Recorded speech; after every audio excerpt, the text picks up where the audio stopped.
अस्सलाम वालेकुम स्टूडेंट्स। वालेकुम सलाम मैम। वालेकुम सलाम मैम। वालेकुम अस्सलाम मैम। कैसे हैं बच्चे सब?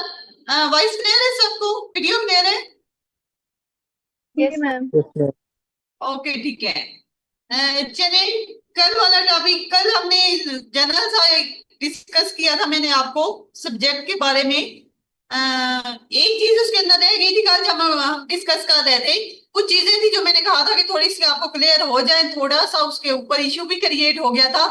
तो ये बड़ी नेचुरल सी बात है, पहले भी स्टूडेंट इस तरह की चीजें होती रहती हैं कि इस चीज को एक्सेप्ट नहीं करते, इसी वजह से पूरा पहला जो मैंने आपके साथ था लेक्चर इसी चीज पे रखा था, थोड़ा सा माइंड को आप स्टार्ट में ही क्लियर कर दें। सेकंड चीज इसके अंदर है कि एक चीज रह गई थी मुझे आपको बतानी कि आपके पास इसके अंदर एमसीक्यूज जो होते हैं वेरी इंपॉर्टेंट होते हैं। आपको पता है कि 20 मार्क्स के एमसीक्यूज आपके पास आते हैं। 20 मार्क्स के जब एमसीक्यूज आपके पास आते हैं तो उसको करने के सोर्सेज क्या होते हैं, कहाँ से आते हैं? पहली चीज आपके जो एमसीक्यूज आते हैं आपने कहाँ से करने हैं? पहली चीज आपके पास आ जाते हैं पास्ट पेपर। पास्ट पेपर आपके पास पिछले 2016 से ऑनवर्ड जितने भी हैं सबके एमसीक्यूज आपने क्या करने हैं, उसको डाउनलोड कर लेना या नेट से गूगल कर दीजिएगा। पास्ट पेपर जो है वहां से आपने सारे करने हैं। बाकी भी मैं अगर आपको ना मिले तो मैं फाइल सेंड कर दूंगी आपको, पास्ट पेपर जो एमसीक्यूज है उसकी। तो वहां पे सॉल्व हुए हुए हैं, आप जस्ट देख लीजिएगा। सेकंड चीज के पूछता कहाँ से, कुछ तो कॉन्सेप्चुअल बेस वो पूछ रहे थे, आजकल वो ज्यादा कॉन्सेप्चुअल 26 के एमसीक्यूज उठा के देखे तो आप उसके अंदर देखेंगे कि उसने इस तरह की न्यू जो टर्म्स थी इसके अंदर इस्तेमाल की हुई है। इवन उसके बारे में कह रहे थे कि सारे जो टीचर्स थे उसके बारे में उनका था कि ऐसी उन्होंने टर्म्स यूज की हुई थी जो कि पहले कभी हम लोगों ने भी नहीं देखी थी जेंडर के अंदर। तो इसमें है कि आपके भी थोड़े से कॉन्सेप्ट क्लियर होने चाहिए। और सेकंड चीज उसके अंदर जो आ जाती है वो है आपका कि जो बुक रेफरेंस होते हैं वो वेरी इंपॉर्टेंट होते हैं। एक तो आपने बुक रेफरेंस क्वेश्चन के अंदर ऐड करने होते हैं, सेकंड चीज उसके अंदर होती है कि आपने क्या करना है, बुक्स के नेम और उनके ऑथर्स के नेम जो होते हैं वो आपके एमसीक्यूज के अंदर पूछे जाते हैं। तो भी देखिए बच्चे, आपके पास 20 नंबर के जो एमसीक्यूज होते हैं वहां से कम से कम आपको 16 18 मार्क्स जरूर देने चाहिए। 16 से लेकर 18 या 15 तक तो मस्त लेने चाहिए। एक क्वेश्चन आप पूरा 20 नंबर का अटेम्प्ट कर रहे हैं, उसके ऊपर 40 मिनट्स या 30 मिनट्स के अंदर कर रहे हैं, उसमें से आपको मैक्सिमम कितने मिल जाते हैं? 12 मार्क्स मिल जाते हैं। लेकिन एमसीक्यूज क्या होते हैं? आपके पेट क्वेश्चन मार्क्स होते हैं जो कि आप क्या करते हैं 16 से 18 भी ले सकते हैं।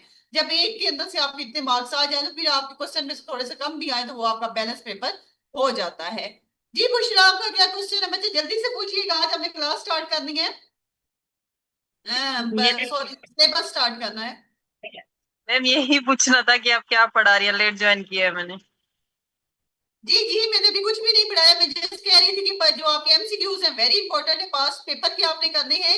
यानी पेपर के अंदर आते हैं उनको सोर्सेज क्या हो सकते हैं, एक तो आपका पास पेपर हो सकता है और सेकंड बुक रेफरेंस वगैरह, और थर्ड चीज आपके जब कॉन्सेप्ट कर रहे होते हैं तो टर्म जो होती है उनको अंडरस्टैंड किया करें कि उसका मीनिंग क्या है और किस तरीके से इम्प्लीमेंट हो रहा है। तो वहां से भी आपके एमसीक्यूज आते हैं। जी आज वाला टॉपिक स्टार्ट करते हैं हम। स्टार्ट में पहला जो हमारा टॉपिक होगा वो है आपके पास introduction to gender. Introduction to gender जो है ना इसके अंदर इसके मोस्ट सवाल जो है आपके पहले सवाल है मीन कि आपने क्या करना है एग्जैक्ट उसको याद करके, जैसा आपके पास लिखे हुए हैं अभी मैं आपके पास स्लाइड से आपके साथ शेयर करती हूँ, वहां से लेके आपने क्या करना है उनको राइट कर देना है। इसके अंदर बड़ा आपके है कॉन्सेप्चुअल बेस या ओपिनियन बेस क्वेश्चन इतना ज्यादा नहीं आता। एक क्वेश्चन आपका है जेंडर और सेक्स के दरमियान डिफरेंस क्या होता है, और इसके साथ जो क्वेश्चन वो अटैच करता है, यानी कभी भी इसको सेपरेट नहीं पूछता कि जेंडर और सेक्स में क्या डिफरेंस है, वो ये वाला क्वेश्चन ऐड करके इसके साथ क्या करता है कोई भी नेक्स्ट पार्ट ऐड कर देता है किसी और क्वेश्चन का। इसके साथ जो क्वेश्चन ऐड करता है वो वाली मेन क्वेश्चन जो है आपका जेंडर स्टडीज के अंदर के, इधर जेंडर जो है वो बायोलॉजिकली कंस्ट्रक्टेड है या सोशली कंस्ट्रक्टेड है, यानी कि सोसाइटी डिफाइन करती है एक मर्द औरत या थर्ड जेंडर का रोल, या बायोलॉजिकली या नेचुरली जब इंसान पैदा होता है तो उसकी जो आइडेंटिटी होती है जेंडर होता है वो डिफाइन हो जाता है। तो ये वाला डिटेल में हम क्वेश्चन करेंगे नेक्स्ट। मैं सिर्फ आपको यहाँ पे ये बता रही हूँ कि फर्स्ट चैप्टर के अंदर एनालिटिकल इतने भी क्वेश्चन नहीं है, अगर बनता है तो ये वाला एक क्वेश्चन बनता है, लेकिन ये वाला पार्ट हम नेक्स्ट चैप्टर के अंदर डिटेल में करेंगे। जी समरीन, क्या क्वेश्चन है आपका बच्चे? Can you please repeat the question? Ma'am जी जी। मैम मैंने पूछा था कि जो थर्ड जेंडर आपने बताया था उसमें एक तो ट्रांसजेंडर आ जाते हैं और जो आपने बताया था कि खुद से भी कुछ आप चेंज करवा लेते हैं तो वो भी इसी में आएंगे थर्ड जेंडर में।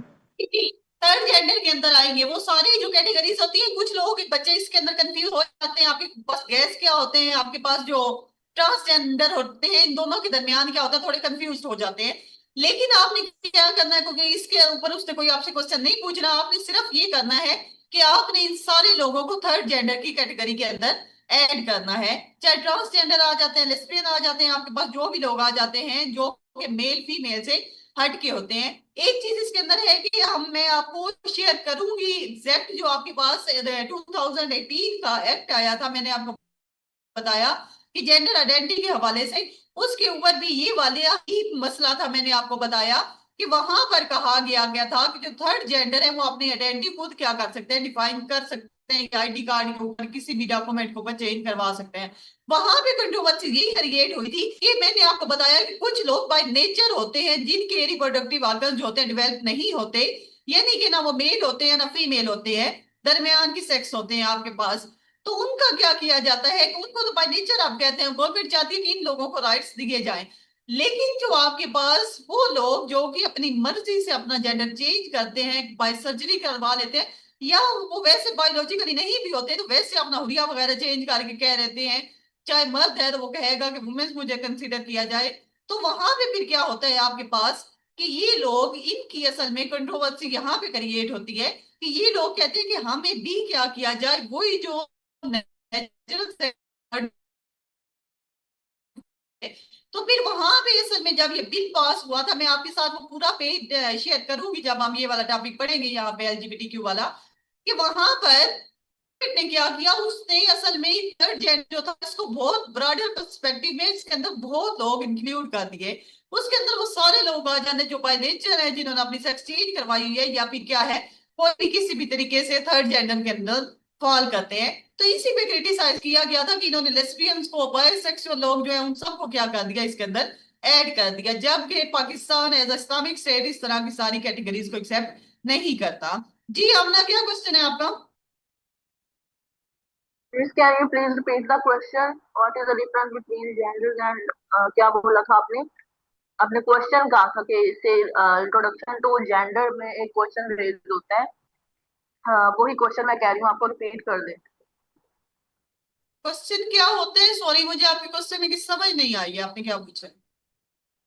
मैम वो जेंडर और सेक्स पूछ रहे थे। डिफरेंस होता है ना। ओके ठीक है, उन्होंने पूछा था, मैंने आपसे कहा मैं अभी करवाने लगी बच्चे, हम जब स्टार्ट करते हैं मैं अगेन क्लियर कर दूंगी आपको। मैं स्लाइड शेयर करने लगी हूँ, फिर वहां भी आपके साथ क्या हो जाएगा, वो शेयर हो जाएगी। जी, बस आपको कहा कि पहला सवाल जो सबसे पहले जिस चीज को हम करेंगे वो आ जाता है आपके पास, सेक्स और जेंडर के दरमियान डिफरेंस क्या होता है। लास्ट क्लास के अंदर कुछ आपने मिसअंडरस्टूड किया बच्चों ने कि क्या है कि आप जेंडर को क्या कर रहे हैं, सब्जेक्ट को आपने वो वाला डिफाइन नहीं किया जो इसकी नेचर है। बेसिकली मैं जेंडर को डिफाइन ही नहीं कर रही थी, मैं जस्ट एक पर्सपेक्टिव आपको दे रही थी कि जेंडर के अंदर क्या चीज एक्सेप्टेबल होती है। सेकंड चीज, इसके अंदर आपके पास बहुत डेटा हो सकता है किसी भी स्टूडेंट के पास, या चाहे उसकी नॉलेज कितनी है उस सब्जेक्ट के बारे में, बेसिक चीज आपके लिए मैटर क्या करती है कि सीएसएस का एग्जामिनर आपसे क्या एक्सपेक्ट कर रहा होता है, यानी कि आपके पास सीएसएस की रिक्वायरमेंट क्या है, एग्जामिनर आपसे क्या एक्सपेक्ट करता है। मैंने आपको सारी उसी जो आपके पास अप्रोच होगी उसी के साथ लेके चलूंगी, ताकि आप लोग क्या करें, इसको बिल्कुल पॉजिटिव वे के अंदर सब्जेक्ट को लेके चलें और ज्यादा से ज्यादा क्या कर सके, इसके अंदर मार्क्स गेन कर सकें, ना कि इस तरह की कंट्रोवर्सी के अंदर आप इन्वॉल्व होके अपने आप को फेलर की तरफ लेके जाएं। तो जस्ट आपने फोकस रहना है कि जेंडर स्टडी का पर्सपेक्टिव क्या है, मेरा पर्सपेक्टिव क्या है, वो मेरा पर्सनल इशू है। मैं उस चीज को इवन लास्ट क्लास के अंदर एक बच्चे ने, मैंने आपको कल जो कॉन्सेप्ट बताया, बच्चा क्लियरली कह रहा है, मैं इसका मतलब है कि आप क्या लेस्बियन को और बाइसेक्सुअल जो होते हैं उनको एक्सेप्ट करती हैं, उनको प्रमोट करती हैं। तो मेरा ये वाली चीज थी कि मैं क्या, मेरा पर्सपेक्टिव क्या है वो यहाँ पे मैटर नहीं करता, ना मैंने उससे कभी डिस्कस किया है। मैं आपको वो चीज बताती हूँ जो कि आपका जेंडर का सब्जेक्ट डिमांड करता है, जो आपका जेंडर स्टडी का एग्जामिनर आपसे क्या कर रहा होता है, एक्सपेक्ट कर रहा होता है। तो हम उसी अप्रोच के साथ ही चलेंगे। बाकी इसके अंदर जो डिस्कशन बेस्ड चीजें हैं वो हम साथ साथ करते रहेंगे। सबसे पहले देखिए, आपका पहला सवाल इसके अंदर आ जाता है, difference between sex and gender. अब मैंने आपको बच्चे इस वजह से ये सारी चीजें राइट करके दी है, ये हैंड रिटन नोट्स इस वजह से मैं आपको दे रही हूँ, डिटेल में नहीं है, लेकिन इसके अंदर क्या है कि असल में मैंने आपको इसलिए शेयर की है ताकि आपको स्टार्ट में ही पता चल जाए कि आपने किस तरीके से, कितनी डेफिनेशन उसने अगर पूछी है तो कितनी आपने ऐड कर दी है, उसके साथ आपने बुक रेफरेंस कैसे ऐड करने हैं, किस तरीके से आपने क्या करना है, अपने सवाल को अच्छे तरीके से रिप्रेजेंट करना है कि उसके अंदर आप अपना स्टांस भी बता दें और क्या कर दें, उसकी प्रेजेंटेशन भी अच्छी हो और उसके अंदर सारे जो रेफरेंस वगैरह है वो भी आप क्या कर दें, ऐड कर दें। अच्छा, यहाँ पे देखिए, सबसे पहले आपका जो सवाल आता है, difference between sex and gender, मैंने आपसे कहा यहाँ पे सवाल क्या आता है, पास पेपर के पर्सपेक्टिव से मैं आपको पढ़ाऊंगी ताकि आपको क्लियर हो कि आपके पास क्वेश्चन क्या आ सकते हैं। एग्जामिनर कभी भी आपके पास difference between sex and gender जो है सेपरेट क्वेश्चन नहीं पूछता। यहाँ पर जस्ट मैंने दोनों मेंशन किए हैं। एग्जामिनर क्या करता है, वो हमेशा इस सवाल के साथ एक सेकंड पार्ट जो है वो जरूर अटैच करता है। यही मैं आपको बता रही थी, जो बच्ची का क्वेश्चन था वो इसके साथ जो मोस्टली क्वेश्चन अटैच करता है वो आपके पास होता है कि जो जेंडर है इधर वो सोशली कंस्ट्रक्टेड है या बायोलॉजिकली वो डिफाइन होता है आपके पास। वो टॉपिक हम जब डिटेल में करेंगे तो आपको पता चल जाएगा कि ये दोनों पर्सपेक्टिव क्या है, सोशल कंस्ट्रक्शन ऑफ जेंडर और बायोलॉजिकल कंस्ट्रक्शन ऑफ जेंडर। यहाँ पे सबसे पहले हम देख लेते हैं कि जेंडर क्या है। जेंडर बेसिकली आपके पास एक इंग्लिश की टर्म है, लिंग्विस्टिक के अंदर एक टर्म है जो कि यूज की जाती है आपके पास किसी भी जिन्स के लिए। उर्दू में उसके लिए क्या वर्ड इस्तेमाल होता है, इसका लफ्ज इस्तेमाल होता है। यहाँ पे देखिए इसकी डेफिनेशन क्या है, what is gender. Originally gender is a grammatical term borrowed from linguistic. It is the collective term for the categories of masculine or feminine into which noun of many languages are allocated. असल में ये किसको define करने के लिए इस्तेमाल है, masculinity और फेमिनिटी। यहाँ पर दो टर्म्स में क्लियर करने लगी हूँ, आपको समझ आ जानी चाहिए, नेक्स्ट ये टर्म्स बार बार यूज होंगी। ये टर्म्स आपकी जेंडर स्टडी के अंदर वेरी इंपॉर्टेंट होती है। जो आपको कहा जाता है ना कि जेंडर स्टडी के जर्गन इस्तेमाल करना होता है या वो वाली टर्म्स इस्तेमाल होती है, वो ये वाली इस तरह की टर्म्स आती हैं। मैस्कुलिनिटी क्या होता है, फेमिनिटी क्या होता है। जी हेमन, आपका क्वेश्चन है, काफी देर से आपने हैंड रेज किया हुआ है बच्चे। मैम आप ये नोट सेंड कर देंगी तो हम इसके स्क्रीनशॉट ला जी लें। जी बच्चे, सेंड कर दूंगी, मैं सेंड कर दूंगी। इंपॉर्टेंट आपका क्वेश्चन था, मुझे लगा कोई सीरियस इशू बन गया है। अच्छा, यहाँ पे देखिए आपके पास टेक्स्ट आ जाता है डेफिनेशन एग्जैक्ट, वहां पे हमने बस टर्म को डिफाइन किया। अब इसके अंदर दो लफ्ज मैंने बोले, मैस्कुलिनिटी और फेमिनिटी। मैस्कुलिनिटी आपके पास क्या होता है, वो तमाम ट्रेड्स जो होते हैं, यानी कि वो तमाम चीजें जो कि मेल के साथ एसोसिएट की जाती हैं। फेमिनिटी आपके पास आ जाता है वो तमाम ट्रेड्स जो कि विमेंस के साथ एसोसिएट किए जाते हैं, यानी वो किस तरीके से सोचेंगी, उनका इमोशंस कैसी होंगी या उनके बारे में क्या सोचा जाता है, वो सारे तो आपके पास क्या आ जाता है, फेमिनिटी के अंदर आ जाते हैं। नेक्स्ट आ जाता है आपका डेफिनेशन। डेफिनेशन क्या आ जाएगी आपके पास जेंडर की। Gender is seen is the process by which individuals who are born into biological categories of male and female become the social categories of men and women through the acquisition of locally defined attributes of masculinity and femininity. Gender refers to, अब मैं इसको थोड़ा सा clear voice के अंदर, थोड़ा सा clear words के अंदर आपको बता दूं कि आपके पास जेंडर क्या होता है। असल में जेंडर आपको डिफाइन करता है आपकी सोसाइटी के अंदर कि क्या जो लोग होते हैं, यहाँ पे आपको चीज बताऊं, जो टर्म्स होती है इसको आपने याद रखना है। एक होती है मेल और फीमेल की, एक होती है आपके पास मेन और विमेंस की। फीमेल और फीमेल जब होती है ना, ये असल में एक बायोलॉजिकल टर्म है, ये सिर्फ औरतों या मर्दों के लिए इस्तेमाल नहीं होती, बल्कि जो आपके पास जैसा कि एनिमल्स होते हैं, अगर आपके पास स्पैरो है तो उसके लिए फीमेल का आप क्या कर सकते हैं, वर्ड यूज कर सकते हैं। यानी कि ये सिर्फ जिन्स डिफाइन करने के लिए होती है। ये आपके पास इवन ग्राम है, जो आपकी प्रेसी पेपर होता है उसके अंदर ये वाली करेक्शन आती है कि कहीं पे फीमेल लिखा होता है तो आपने कट करके वहां पे विमेंस लिख, क्योंकि यहाँ से एक टर्म है जो डिफाइन रिलेटेड है, जो कि बायोलॉजिकली डिफाइन करती है औरत को या मर्द को। लेकिन जब सोसाइटी के अंदर आप एक्सेप्ट कर लेते हैं जो असल आइडेंटिटी होती है एक मर्द की या औरत की, तो फिर आप क्या वर्ड यूज करते हैं, मेल और फीमेल का, सॉरी मैन और वुमेन का। जबकि बायोलॉजिकली जब हम बात करते हैं तो फिर आप मेल या फीमेल कह सकते हैं, जबकि सोशली जब बात करेंगे तो फिर आपने मैन और वुमेन का वर्ड यहाँ पे हमेशा यूज करना है। वो कहते हैं कि जेंडर क्या है आपके पास, असल में ये प्रोसेस है जो कि डिफाइन करता है कि वो लोग जो कि बायोलॉजिकली मेल और फीमेल पैदा होते हैं वो क्या करते हैं, फिर सोसाइटी के अंदर मेन या वुमेन के तौर पर आइडेंटिफाई किए जाते हैं। जब वो क्या करते हैं, जो सोसाइटी ने आपके पास पैमाना सेट किया होता है ना मैस्कुलिनिटी का और फेमिनिटी का। मैस्कुलिनिटी मतलब कि औरतें किस तरीके से बिहेव करेंगी, सॉरी मर्द किस तरीके से बिहेव करेंगे, और फेमिनिटी के मर्द किस तरीके, जो औरतें होंगी वो किस तरीके से बिहेव करेंगी। तो यहाँ पे जब वो लोग वो तमाम जो आपके पास सोसाइटी नॉर्म सेट करती है ना, जब वो इक्वायर कर लेते हैं तो फिर वो क्या होते हैं, अगर वो मेन वाली इक्वायर करेंगे तो वो क्या होंगे, मेन कहलाएंगे। अगर वो वुमेन्स लेंगे तो वो किस कैटेगरी में फॉल करेंगे, वुमेन्स कैटेगरी के अंदर। तो ये क्या है आपके पास जेंडर असल में उस प्रोसेस को डिफाइन करता है। असल में आपको एक यहाँ में बात क्लियर कर दूं कि जेंडर स्टडी का बेसिक जो कॉन्सेप्ट है वो ये है कि जो सोसाइटी होती है ना, सोसाइटी माशरा जो होता है ये आपका जेंडर डिफाइन करता है। बायोलॉजिकली तो आप पैदा हो गए, अब देखिए आपके पास एक थर्ड जेंडर पैदा होता है, तो क्या बायोलॉजिकली उसके साथ लिखा होता है कि हाँ इससे थर्ड जेंडर के अंदर जा रहा है, थर्ड कैटेगरी के अंदर जा रहा है तो इसको सोसाइटी ने एक्सेप्ट नहीं करना, इसको राइट्स नहीं बनेंगे या दूसरों से ये डिफरेंट है। ऐसा कोई प्रोसेस नहीं होता आपके पास। लेकिन जब वो सोसाइटी में आता है तो सोसाइटी ने अपनी नॉर्म्स बनाई होती हैं, अपनी वो सारे क्या होती हैं एक सेट पैटर्न बनाया होता है कि ये वाला बंदा यहाँ पर एक्सेप्टेबल नहीं है।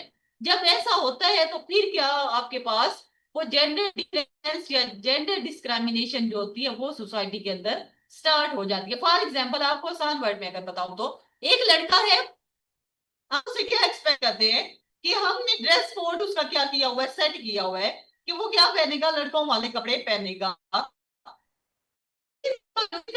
जब है तो क्या होता है कि आपने ये वाले कपड़े लड़की के लिए और ये वाले लड़के के लिए हैं। ये सारी चीजें कौन डिफाइन, कौन सा चीज है, सोसाइटी कर रही होती है, यानी कि सोसाइटी डिफाइन कर रही होती है आपका जेंडर। अब एक लड़का है उसने लड़कों वाले कपड़े पहने हुए हैं, वो उस लिए के अंदर हमारे लिए एक्सेप्टेबल होगा।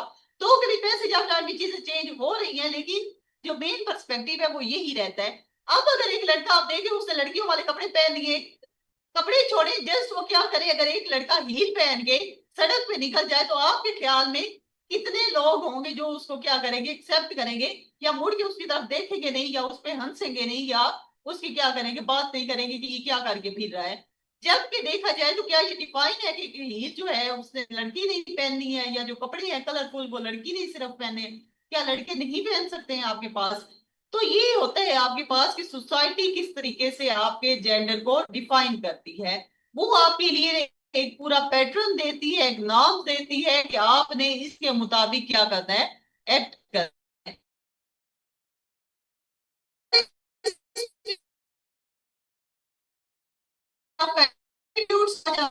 यदि आपकी आवाज कट रही है। मैम आपकी आवाज बहुत डिस्टॉर्ट हो रही है। मैम आपकी आवाज ब्रेक हो रही है। बच्चे असल में आज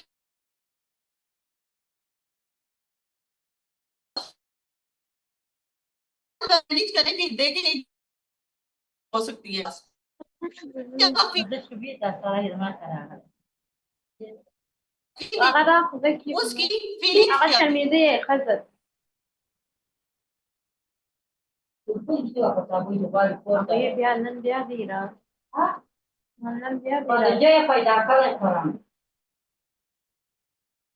आयशा प्लीज अपना माइक माइक आपका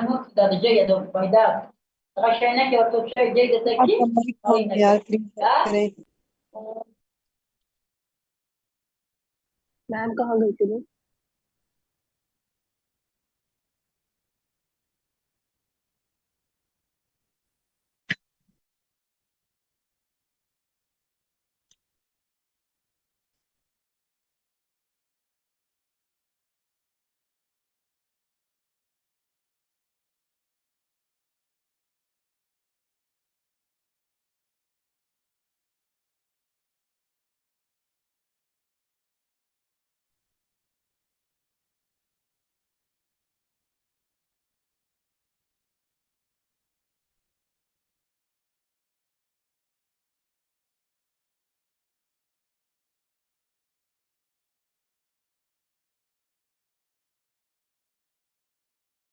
आवाज आई है?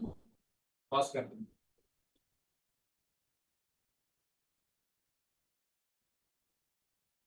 जी बच्चे, वॉइस अब आ रही है आप लोगों को?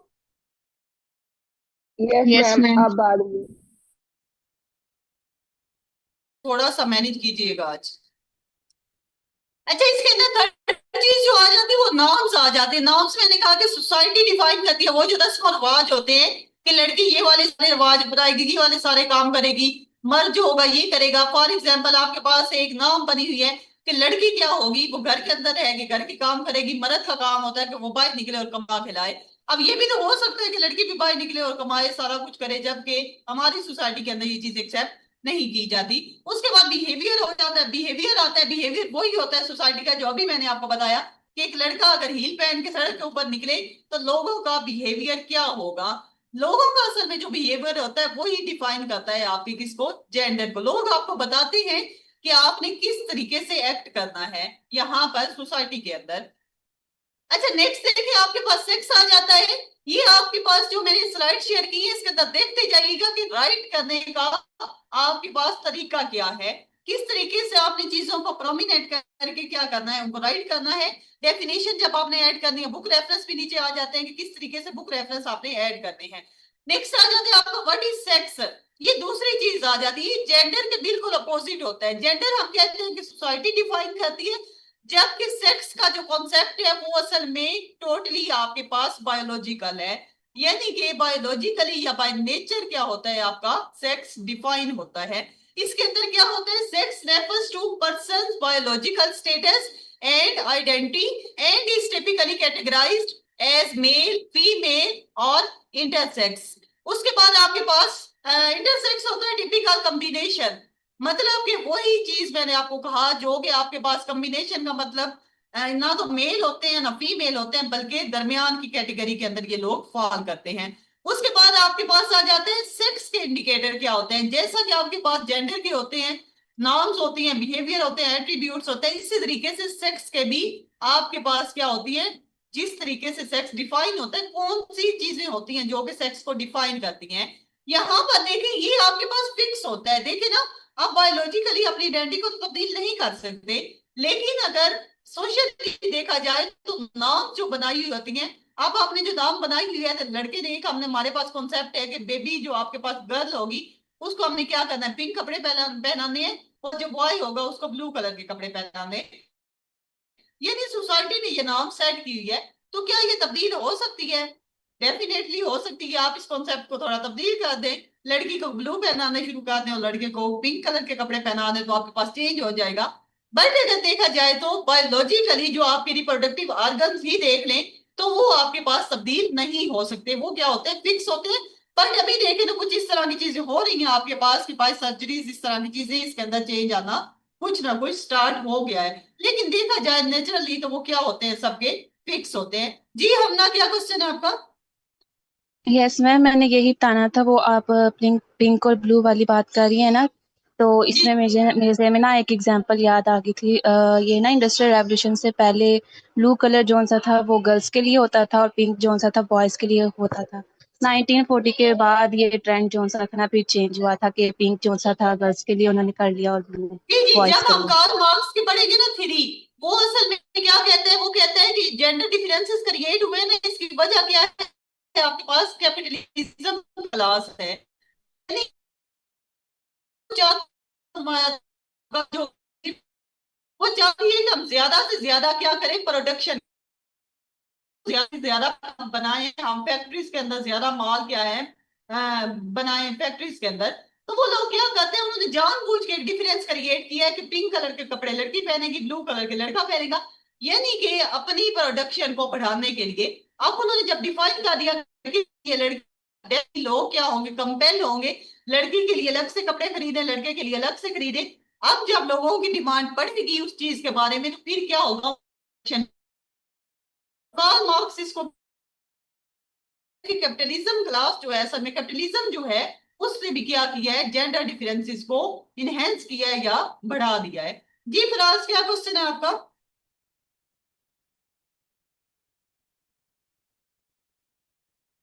ओके, नेक्स्ट मैम देखिए। मुझे जी जी बोले। मैम आवाज़ आ रही है आपको? जी जी वॉइस आ रही है आपको। मैम अगर कोई भी मतलब मेल है, अगर वो सर्जिकल प्रोसीजर के ज़रिए अगर वो अपने रिप्रोडक्टिव पार्ट को चेंज कराता है और फीमेल जी के रिप्रोडक्टिव पार्ट को इंस्टॉल कराता है, तो हम उसको कह सकते हैं कि अब उसका सेक्स चेंज हो गया या उसका जेंडर चेंज हो गया?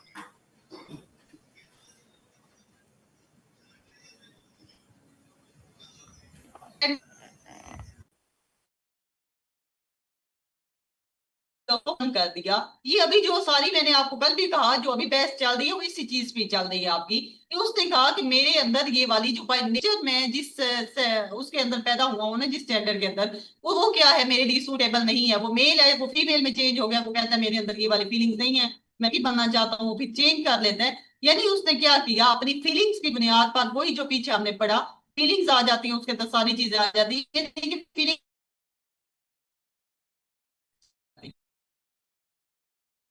जी नेक्स्ट देखिए यहाँ पे डिफरेंसेस क्या होते हैं, इंडिकेटर्स क्या होते हैं जो कि जेंडर को, आपके पास सेक्स को डिफाइन करते हैं।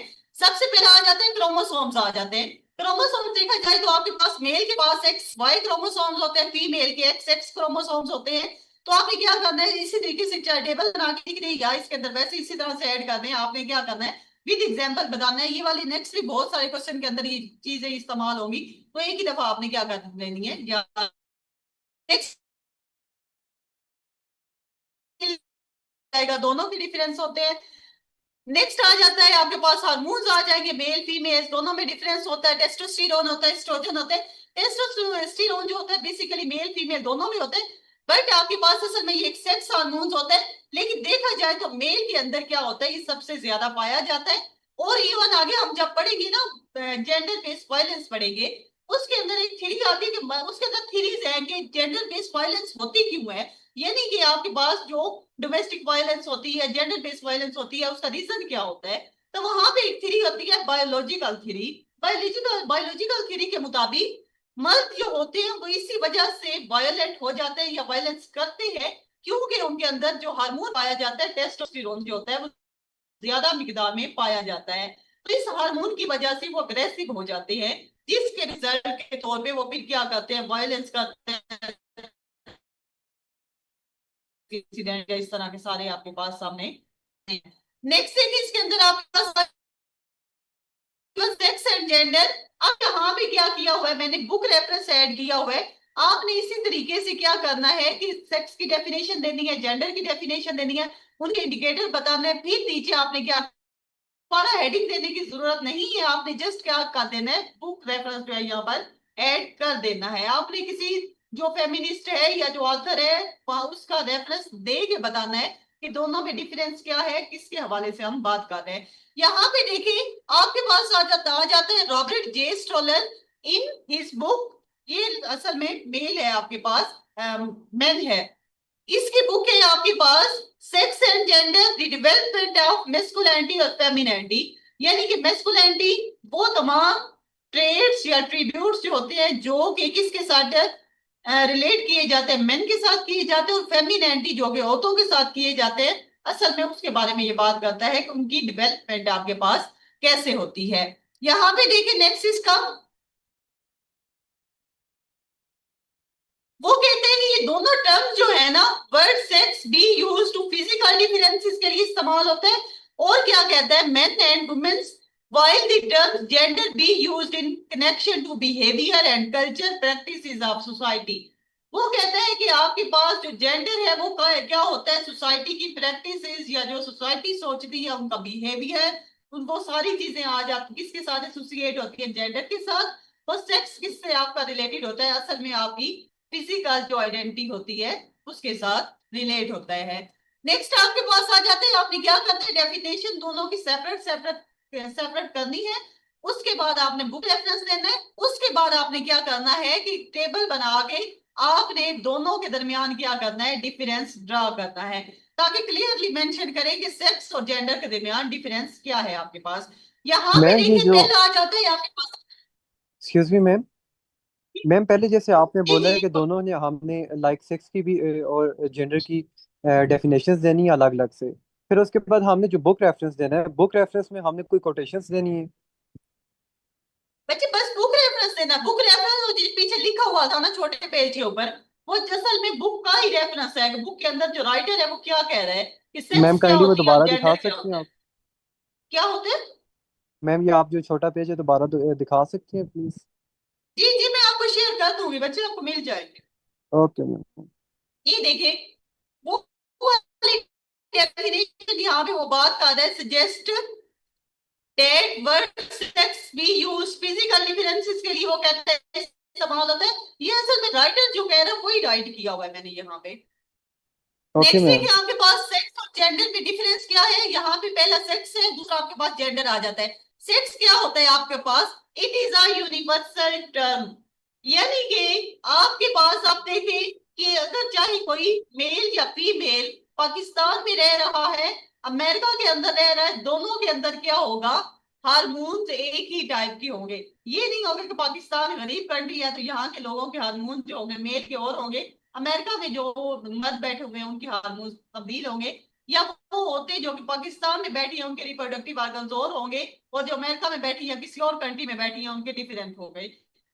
क्या होता है कि ये टर्म जो आपके पास जो बायोलॉजिकल आइडेंटिटी होती है हमेशा यूनिवर्सल होती है, कि यानी जो आइडेंटिटी फिजिकल आपकी यहाँ पे है वो ही ऑल ओवर द वर्ल्ड सबकी एक ही होगी। यहाँ पे हार्मोन्स एक होंगे, क्रोमोसोम्स एक होंगे, और आपके पास रिप्रोडक्टिव ऑर्गन जो होंगे सबके एक ही होंगे।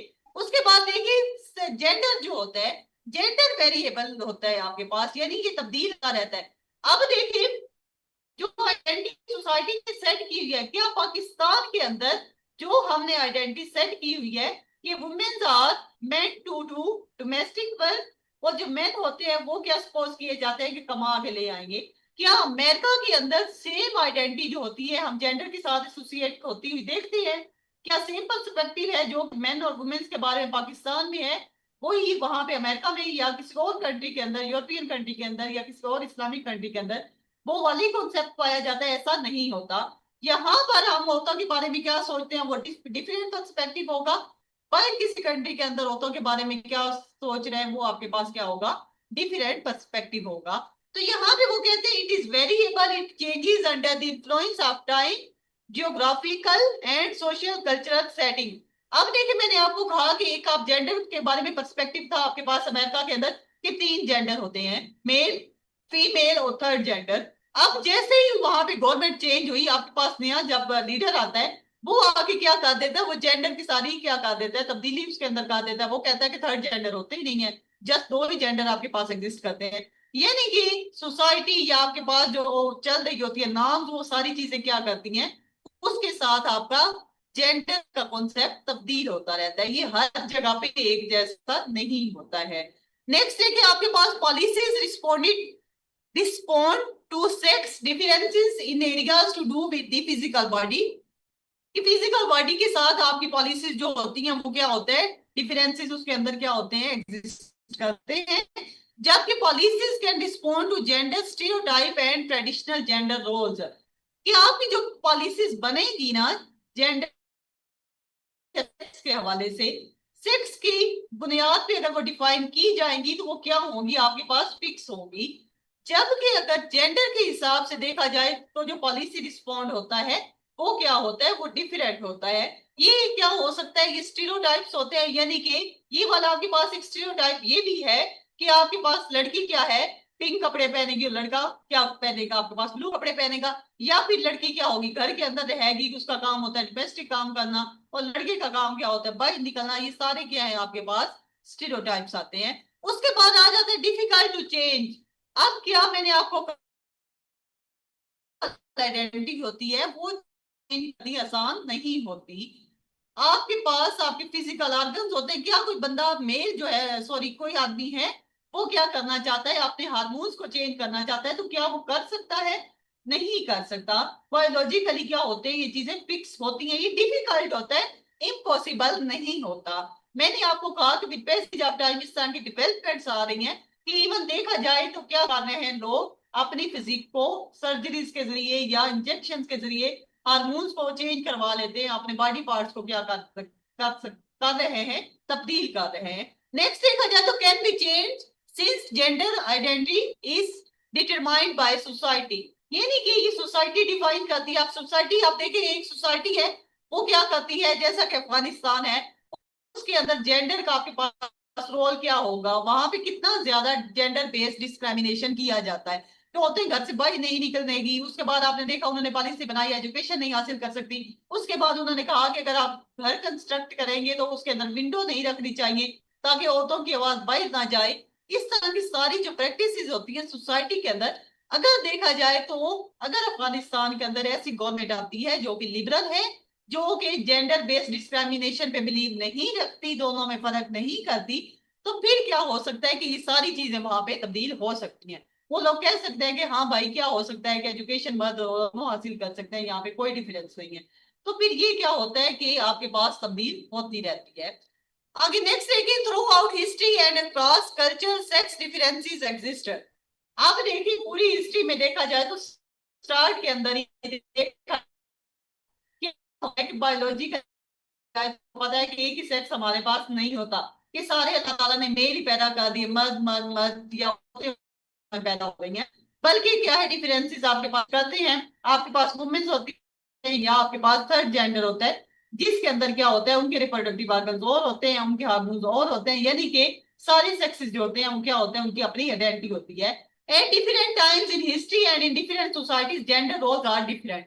जेंडर रोल जो होते हैं वो क्या होते हैं, वो भी आपके पास डिफरेंट हो जाते हैं। अभी मैंने आपको एग्जांपल दी कि सोसाइटी के अंदर बहुत ज्यादा जब जेंडर बेस्ड डिस्क्रिमिनेशन किया जा रहा है तो फिर क्या होगा, वहां पर औरतों को राइट्स नहीं दिए जाएंगे। बट अगर वो सोसाइटी डेवलप हो जाती है, उसमें एजुकेशन आ जाती है, अवेयरनेस आ जाती है, वो जेंडर बेस्ड डिस्क्रिमिनेशन को छोड़ देती है, दोनों मर्द और औरत को इक्वलिटी बेस पे ट्रीट करती है, तो फिर क्या होगा आपके पास, वो जेंडर के रोल भी तब्दील हो जाएंगे। रोल क्या होते हैं, यानी कि वो ड्यूटीज जो एज अ मेन या वुमेन्स या थर्ड जेंडर आप परफॉर्म करते हैं जो सोसाइटी आपको देती है। फॉर एग्जाम्पल मैंने आपको बताया कि औरतों को ड्यूटी दी जाती है कि आपका क्या है, जगह काम करने की क्या है, घर होगा डोमेस्टिक अफेयर को देखेंगी।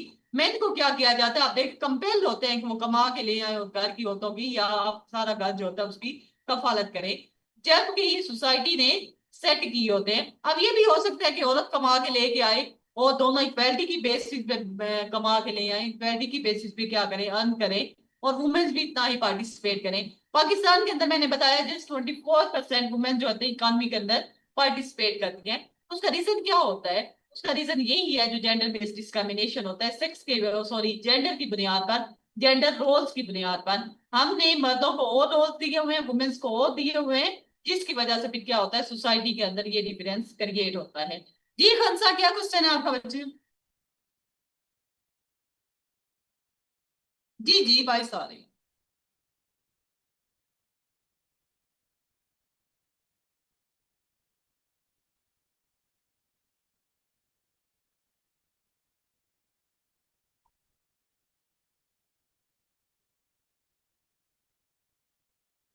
उसमें ना वो जो रैंकिंग हुई थी ना उसके अंदर अफगानिस्तान नहीं है।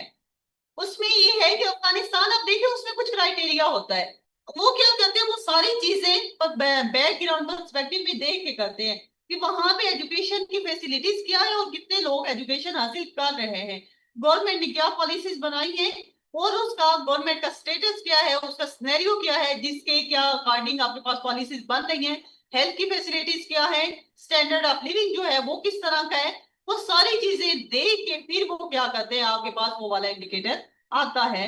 तो इसके अंदर क्या है कि इस तरह की जो कंट्रीज हैं कुछ उसके अंदर इंक्लूडेड नहीं होती हैं।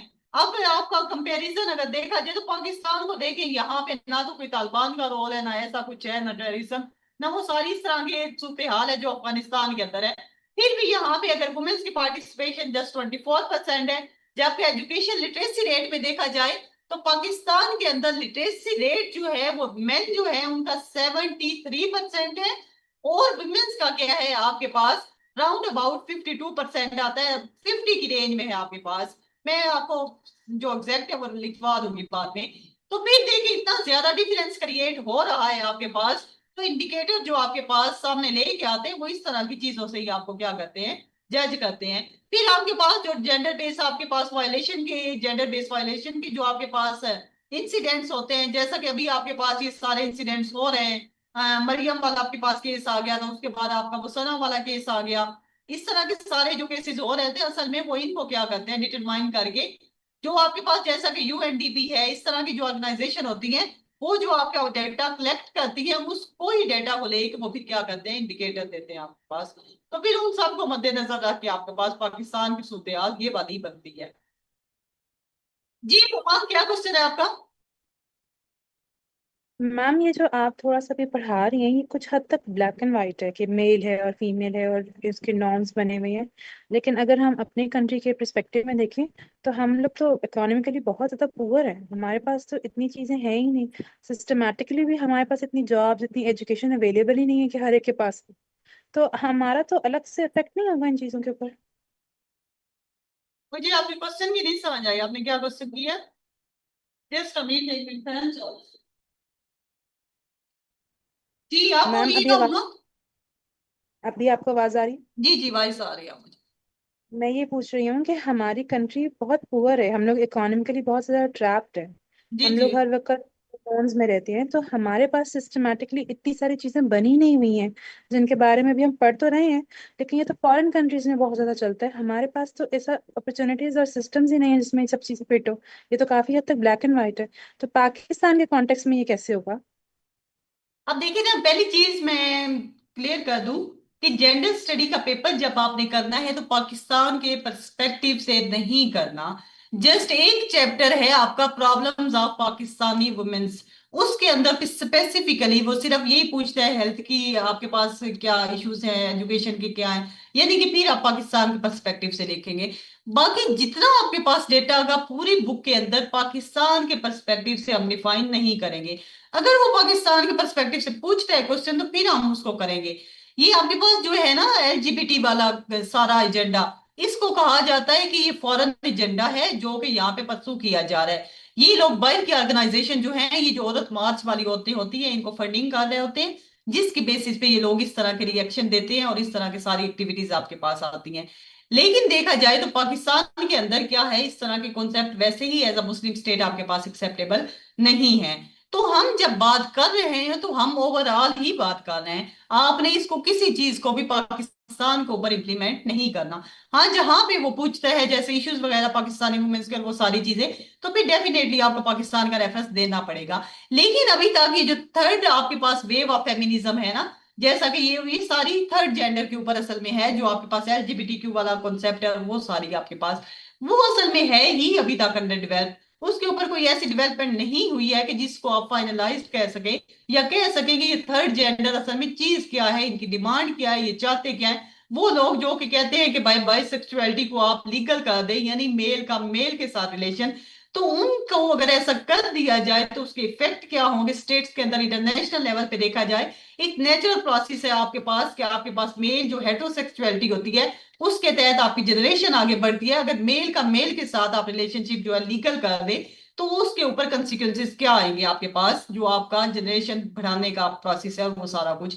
तो ये सारी चीजें ही अभी तक ब्लर हैं, इसके ऊपर डेवलपमेंट चली जा रही है, इस तरह की मूवमेंट्स चल रही हैं, लेकिन इसकी फाइनल फॉर्म क्या हो सकती है अभी तक कोई भी कुछ नहीं कह सकता। आपके पास थर्ड वेव ऑफ फेमिनिज्म चल रही है जिसका सारा कॉन्सेप्ट ही ये वाला है आपके पास, ये जो थर्ड जेंडर और ये सारी चीजें। और पाकिस्तान को बीइंग अंडर डेवलप आप कह सके या डेवलपिंग कंट्री, इस तरह के कॉन्सेप्ट पाकिस्तान, इसी वजह से आपको मैंने कहा कि कॉन्सेप्ट जो जेंडर रोल जो होते हैं वो वेरी करते हैं कंट्री टू कंट्री। अब जो रोल आपके पास अमेरिका के अंदर बेस ये है कि पॉलिटिकली औरतों को कैसे इंपावर किया जाए, किस तरीके से उनको राइट्स दिए जाए, एजुकेशन के जो आपके पास रिसर्च बेस्ड आपके एजुकेशन सेक्टर है कैसे औरतों को लाया जाए। पाकिस्तान में बहस है कि औरत को घर से बाहर निकलना चाहिए या नहीं चलना निकलना चाहिए। पाकिस्तान के अंदर बहस है कि बहू हमारी आगे ये गोल रोटी बनाती है या नहीं बनाती है। तो फिर हम लोग अभी तक इस चीज के अंदर ही स्टक हुए हैं। हमारा तो कंसेप्ट ही बहुत डिफरेंट है ना, हम तो उन चीजों तक अभी तक गए ही नहीं है कि हम कहें कि हम अपने ऊपर उनको इम्प्लीमेंट करते हैं। तो आपने जितनी जेंडर स्टडी पढ़नी है, जस्ट मैंने आपको कहा वन चैप्टर है जो कि हम पाकिस्तान के पर्सपेक्टिव से पढ़ेंगे, या केस स्टडीज आ जाती है वो पाकिस्तान के पर्सपेक्टिव में डेफिनेटली है। उसके अलावा जितना आपके पास थीरीज आती है, जितना आपके पास वेव्स आती हैं, उसके अलावा अप्रोचेज आती है जो जेंडर की, और ये डिफरेंसेस वगैरह आते हैं, ये असल में हम जेंडर जो है सब्जेक्ट के तौर पे पढ़ रहे हैं। और उसके अंदर पाकिस्तान के हवाले से ऐसी कोई चीज नहीं है कि आप कहें कि ये सारा हम पाकिस्तान के पर्सपेक्टिव से पढ़ रहे हैं। क्लियर हो गया आपको? Yes ma'am. ओके, आपने ये बाकी बच्चों ने भी ये ख्याल रखना है कि जब भी सवाल आप कर रहे हैं, कुछ भी हम पढ़ रहे हैं, तो आपने उसको पाकिस्तान के पर्सपेक्टिव से इम्प्लीमेंट करना नहीं शुरू कर देना।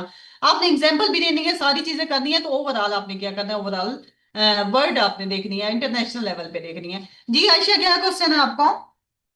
हाँ मैम, मेरा ये क्वेश्चन था एग्जाम्पल्स के हवाले से कि लेकिन हम पाकिस्तान की एग्जाम्पल्स तो दे सकते हैं किसी भी चीज में, या नहीं वो भी? नहीं बच्चे, एग्जाम्पल दे सकते हैं, एग्जाम्पल आप इस तरह से दे सकते हैं कि एग्जाम्पल पूछ क्या रहा है, वो तो आपके क्वेश्चन पे भी डिपेंड करेगा। जैसे जैसे हम करते जाएं आपको चीजें क्लियर हो जाएंगी। अभी तक उन चीजों की तरफ ना जाएं, उसको अभी तक आप ये देखें, यहाँ पे आपके पास डिफरेंस सिंपल, ये तो इसके अंदर एग्जाम्पल की जरूरत नहीं है। इसके अंदर आपने ये बताना है कि ओवरऑल पर्सपेक्टिव जेंडर और सेक्स के बारे में क्या है आपके पास। Sure ma'am, thank you. जी नेक्स्ट क्वेश्चन आपके पास आ जाते हैं, difference between gender studies and women studies. अब ये वाला सवाल भी वो कभी भी अकेले नहीं पूछता, बल्कि क्या करता है, इस सवाल के साथ वो सेकंड सवाल जरूर अटैच करता है। इसके साथ सेकंड क्वेश्चन जो पूछा जाता है वो आ जाता है, development of gender studies in Pakistan.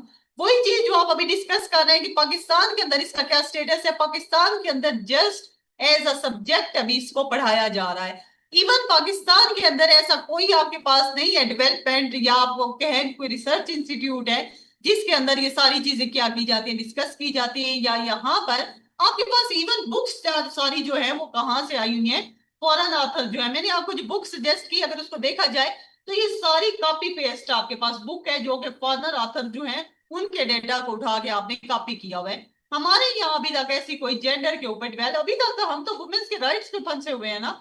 Women's जो स्टडीज है वही हमारा सीधा नहीं हुआ, और जेंडर स्टडीज को एक्सेप्ट करना हमारे लिए बड़ा अभी तक डिफिकल्ट होगा या दूर की बात होगी।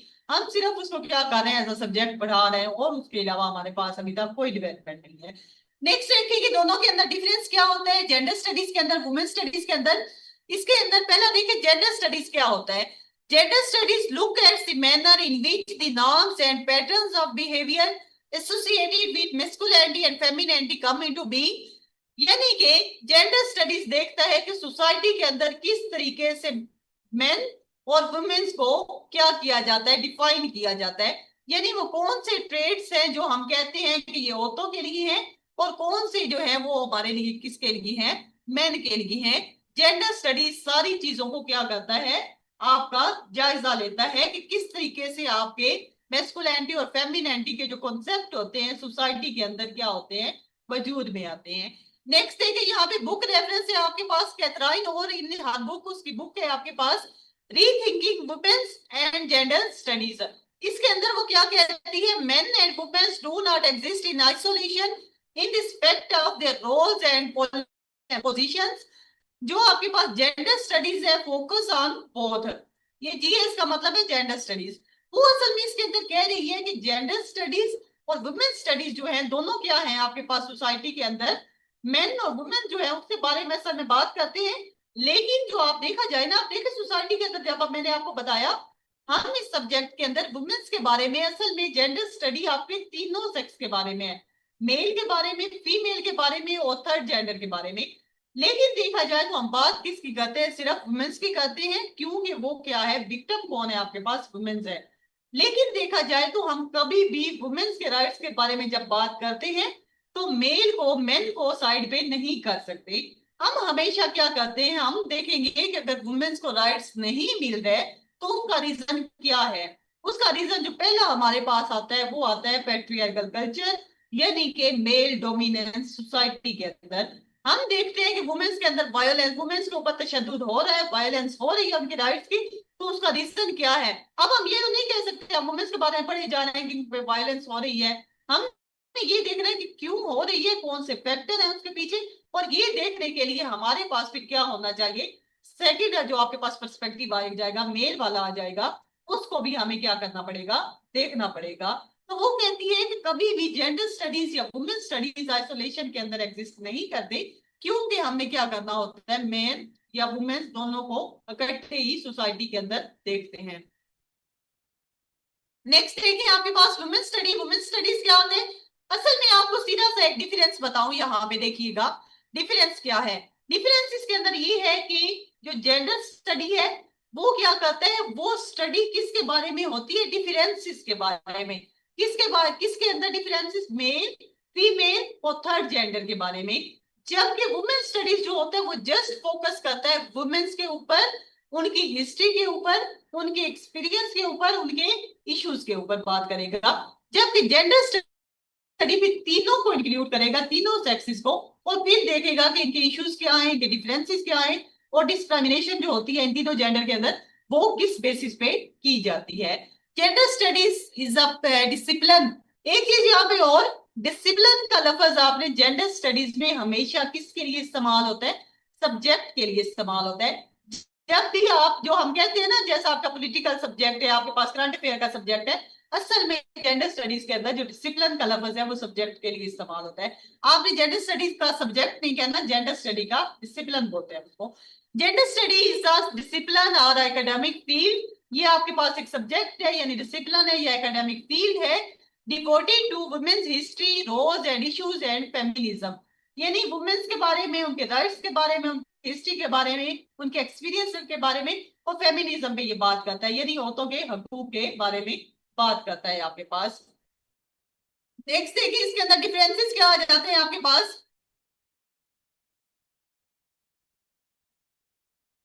यहाँ पे देखिए डिफरेंसेस क्या है। Women study is an interdisciplinary field. Interdisciplinary का मतलब ये होता है आपके पास कि ये आपके पास क्या है, एक ही चीज के बारे में बात करेगा, यानी कि वुमेन्स के बारे में बात करेगा।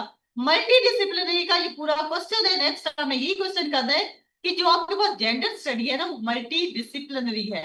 मल्टी डिसिप्लिन का मतलब अब क्या होता है कि जेंडर स्टडीज जो है ना उसको जब आप पढ़ते हैं तो जेंडर स्टडी सिर्फ एज अ जेंडर स्टडी नहीं पढ़ा जाता, बल्कि हमें क्या करना पड़ता है, बाकी तमाम सब्जेक्ट से, मल्टीपल सब्जेक्ट जो होते हैं उनसे हेल्प लेनी पड़ती है। फॉर एग्जाम्पल हम कहते हैं कि पाकिस्तान के अंदर जेंडर स्टडी कहता है पाकिस्तान के अंदर वुमेन्स की पार्टिसिपेशन जो है वो क्या है, इकोनॉमी के अंदर बहुत कम है। अब हमने एक पर्सपेक्टिव तो दे दिया जेंडर का कि डिस्क्रिमिनेशन किया जाता है इकोनॉमी के अंदर मेन और वुमेन्स के दरमियान, बट हमने क्या करना है, अब हमने इसको फैक्चुअल डेटा, फैक्ट्स फिगर दे के हमने अपनी स्टांस को, हम क्या कहेंगे कि पाकिस्तान के अंदर 4% वुमेन्स पार्टिसिपेट करती हैं इकोनॉमी के अंदर। अब हमें हेल्प किस चीज से लेनी पड़ी, किस सब्जेक्ट से हमें हेल्प लेनी पड़ी स्टूडेंट्स, किस सब्जेक्ट से हमें हेल्प लेनी पड़ी फैक्ट्स फिगर ऐड करने के लिए, आपके पास डिजिट्स लेने के लिए मैथमेटिक्स से लेनी पड़ेगी जी। इकोनॉमी की तो होगी, मैथमेटिक्स की लेनी पड़ेगी, इकोनॉमी की लेनी पड़ेगी। सेकंड एग्जांपल देखिए आप यहाँ पे क्वेश्चन करेंगे जी जी हो सकते हैं सारे। नेक्स्ट देखिए हम लोगों ने पीछे बात की डिफरेंसेस की, हमने कहा हमने क्या करना है जेंडर और सेक्स के दरमियान, हमने कहना है दोबारा बता दे जी जी मैथ से, मैंने कहा स्टैटिक से लेनी पड़ती है, मैथ से लेनी पड़ती है आपको हेल्प, यानी कि कोई डेटा देने के लिए या इकोनॉमी से जो आपके पास इकोनॉमिक सब्जेक्ट होता है उससे हेल्प लेनी पड़ती है। नेक्स्ट एक और एग्जांपल देखें, हम लोग कहते हैं, हमने अभी ऊपर पढ़ा जेंडर और सेक्स के दरमियान डिफरेंस, आपने देखा जो सेक्स वाली आपने डेफिनेशन की उसके अंदर हमने कुछ टर्म्स यूज की, जैसा कि क्रोमोसोम्स, जैसा रिप्रोडक्टिव ऑर्गन्स, जैसा कि हार्मोन्स। क्या ये सारी टर्म्स जो है जेंडर स्टडी के अंदर एग्जिस्ट करती हैं? ये वाली सारी टर्म्स हमने कौन से सब्जेक्ट से, बायोलॉजी। हाँ जी बायोलॉजी से। अब देखिए हमें क्या करना पड़ा, जेंडर स्टडी के कॉन्सेप्ट भी क्लियर करने के लिए हमें किसी और सब्जेक्ट से हेल्प लेनी पड़ी, यानी कि हमने जब जेंडर स्टडी करना है तो फिर क्या करना है, बाकी तमाम सब्जेक्ट से हेल्प लेनी पड़ती है। ये आपके पास होता है मल्टी डिसिप्लिनरी। ये पूरा सवाल आता है, जो आपका सवाल है ना सेक्स और जेंडर में क्या फर्क है, उसके साथ ये वाला भी कभी कभी सवाल दे देता है कि क्या है, है या फिर इसके साथ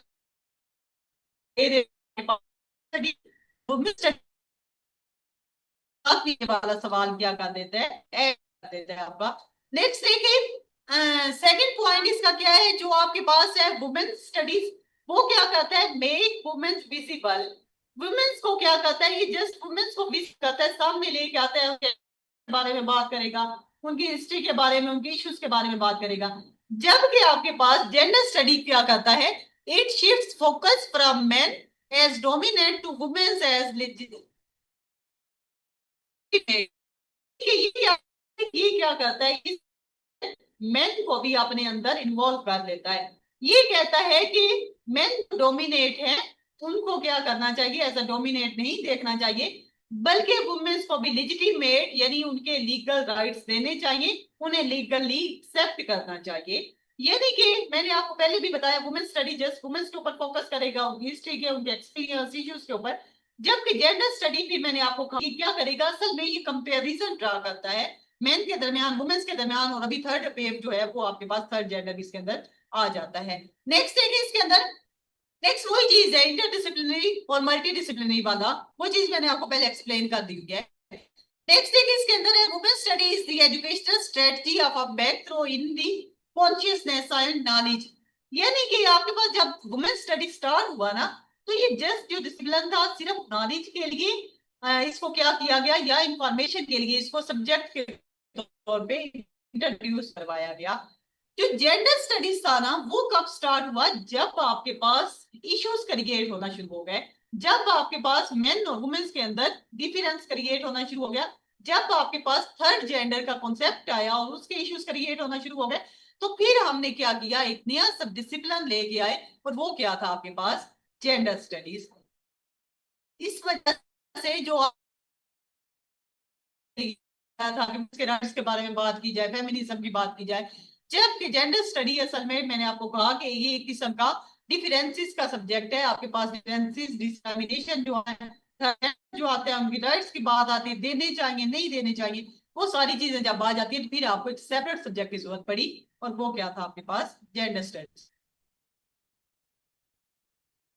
अच्छा, नेक्स्ट आ जाता है it owes to the movement for the liberation of womens, यानी वुमेन्स की आजादी के बारे में बात करेगा, उनकी फ्रीडम के बारे में बात करेगा, उनके राइट्स के बारे में बात करेगा। जबकि gender studies views the manners in which the norms and patterns of behaviour, वही सेम चीज कि जेंडर स्टडीज सिर्फ ये नहीं देखता कि वुमेन्स के बारे में बात कर दी, वो कहेगा कि ये इनकी इश्यूज हैं, ये चीज है।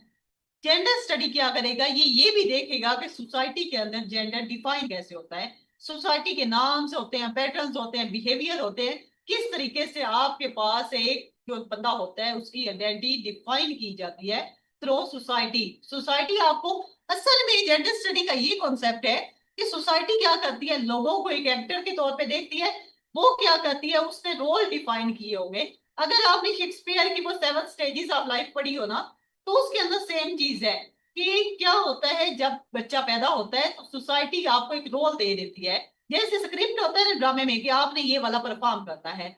जेंडर स्टडीज कहता है कि सोसाइटी क्या करती है, बच्चा पैदा होता है, अगर उसकी आइडेंटिटी वुमेन्स वाली है तो वो क्या करता है, उसको एक रोल दे देता है, एक उसको स्क्रिप्ट दे देता है कि तुमने इसको फॉलो करना है। जैसा मैंने आपको बताया, लड़की को कहा जाएगा कि घर के अंदर बैठना है। जो दो के पैसेज ऑफ टाइम के कॉन्सेप्ट चेंज हो रहे हैं इसी डेवलपमेंट की वजह से, जो कि जेंडर स्टडीज के अंदर डिमांड की गई या वेव्स आपके पास स्टार्ट होती हैं उसके रिजल्ट के तौर पे। लेकिन देखा जाए तो फिर क्या होता है, एक सेट पैटर्न होता है। आप देखिए, मैंने आपको बात, लड़का लड़कियों वाले कपड़े पहन के सड़क पे खड़ा हो गया तो उसके बारे में सोसाइटी क्या सोचेगी, लोग उसका कैसे मजाक बनाएंगे, बातें करेंगे, वो सारी चीजें। यानी सोसाइटी ने आपको एक क्या दिया हुआ था, एक स्क्रिप्ट दिया हुआ था, एक पैटर्न दिया हुआ था जो आपने फॉलो करना था। अगर आप नहीं करेंगे तो सोसाइटी फिर आपको आंसरेबल ठहराएगी। यहाँ पे ये थे आपके पास क्या डिफरेंसेस दोनों के अंदर। नेक्स्ट है कि इसके अंदर क्या है, women study is diverse as its components include class, ethnic, bisexism and racism। यानी वुमेन्स के बारे में जब हम बात करते हैं, हम कहते हैं कि इक्वालिटी नहीं होती वुमेन्स के दरमियान, तो उसके दरमियान उस वक्त हम रीजन क्या बताते हैं, हम कहते हैं उसके अंदर सेक्सिज्म होगा, उसके अंदर रेसिज्म होगा, यानी कि जो गरीब होंगी होते हैं उनको ज्यादा इश्यूज फेस करने पड़ेंगे, जो अमीर होंगी जिनका स्टेटस अच्छा होगा उनको कम डिफरेंसेस जो होंगे वो फेस करने पड़ेंगे, और ये हमारे यहाँ सोसाइटी में होता भी है। नेक्स्ट है कि masculinity is not biological rather than it is a social construct। आपके पास जो वुमेन स्टडीज है वो सिर्फ वुमेन्स के स्टेटस को देखेगी कि किस तरीके से उनके इश्यूज क्रिएट हो रहे हैं, क्या सारी चीजें, जबकि masculinity जो होगी is not biological rather it is a social construct. कि आपके पास जो जेंडर स्टडीज है वो ये कहता है कि जो आपके पास ये नाम जो बिहेवियर सारे होते हैं ये किस वजह से आपके पास आते हैं, वो सोशल नॉर्म्स की वजह से आते हैं, सोसाइटी डिफाइन करती है उनको।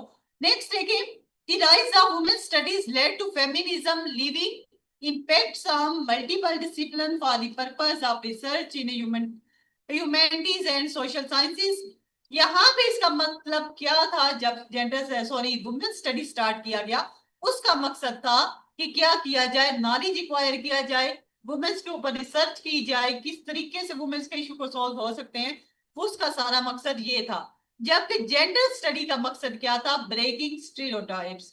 मैंने आपको कहा सेम वो फर्स्ट क्लास के अंदर चीज कि जेंडर स्टडी वो जो सेट आपके पास स्टीरियोटाइप्स बने हुए हैं, चाहे वो एजुकेशन के हवाले से है कि वुमेन जो है रिसर्च के अंदर नहीं जा सकती, वुमेन जो है नासा जैसा आपके पास इदारा है उसके अंदर नहीं जा सकती, वुमेन जो है वो क्या कर सकती हैं, बच्चा अगर वो फीमेल आपके पास बेबी है तो वो क्या है, ब्लू कपड़े नहीं पहन सकेगा, पिंक कपड़े उसको पहनाए जाएंगे। इस सारी स्टीरियोटाइप खत्म करने के लिए आपके पास असल मकसद जेंडर स्टडी का वो ये आता है।